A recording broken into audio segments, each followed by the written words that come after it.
We want to talk about beauty, self-confidence, and what it means to young women today. Dr. Renee Engeln joins us now. What is the message that you want young women to know?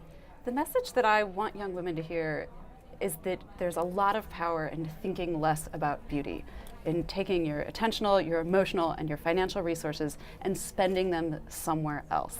I know we can never turn that volume knob down all the way. We're always going to worry how we look a little. But young women worry how they look a lot. They worry how they look a lot. How do you tell someone, don't worry, don't spend all your time, on your hair and your makeup, and instead focus on the things that really matter? There are elements of our culture we can't control, and I get that, but I think young women have more choices than they realize, and there are ways that a lot of us are contributing to a culture that just tells women over and over again, you are what you look like. And oh, by the way, what you look like better look like this, right? We have control over what we talk about, over the media we consume, over how we talk about other women, over how we spend our time, right? There are things we can walk away from and that we would be better for if we walked away from.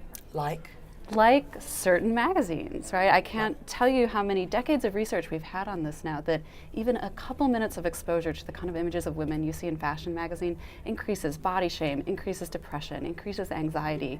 Put it down, walk away. This is a worrisome culture we live in when we push girls to do things that hurt them. What is it, when you look at science and you look at data and behavior, what are some of the key things that we may not know? I think the thing I've really been working on lately in terms of the studies I've been conducting is correcting a really well-intentioned movement that I think is going awry. And it's the "you are beautiful" movement, right? Whatever you want to call it. It's post-its on the mirror saying you are beautiful, and it's signs saying love your body the way it is. And when I see that, the first thing I think is we do not need another conversation about whether a woman is beautiful. We need a conversation about what she has to offer this world, what her power is, what her ideas are.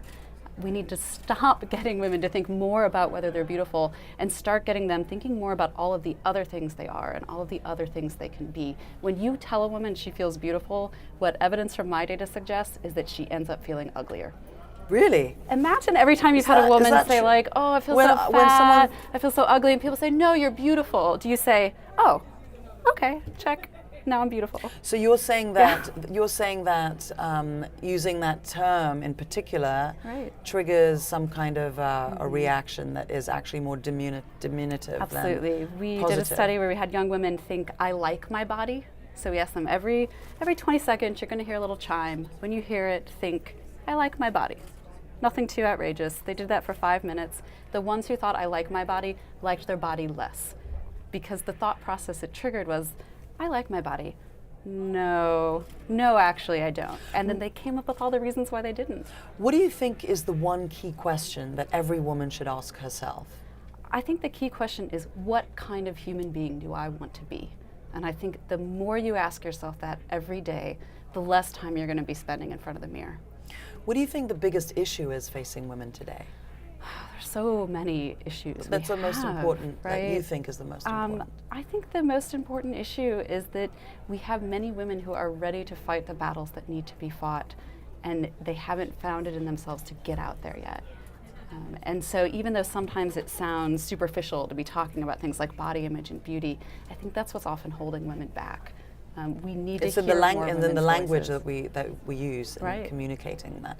Right. Finally, what is the best advice you've ever received? Oh, the best advice I've ever received. I've been badly behaved. I tend to ignore advice all the time. I don't know. Wow, I'm having a hard time with that. I know that the thing my mother used to tell me all the time growing up is, don't worry. I still have trouble implementing that. I'm a fantastic worrier. But I do think there's value in that, right? Don't borrow trouble, right? Focus on the day. Dr. Renee Engeln, thank you so much. Thank you. Appreciate it.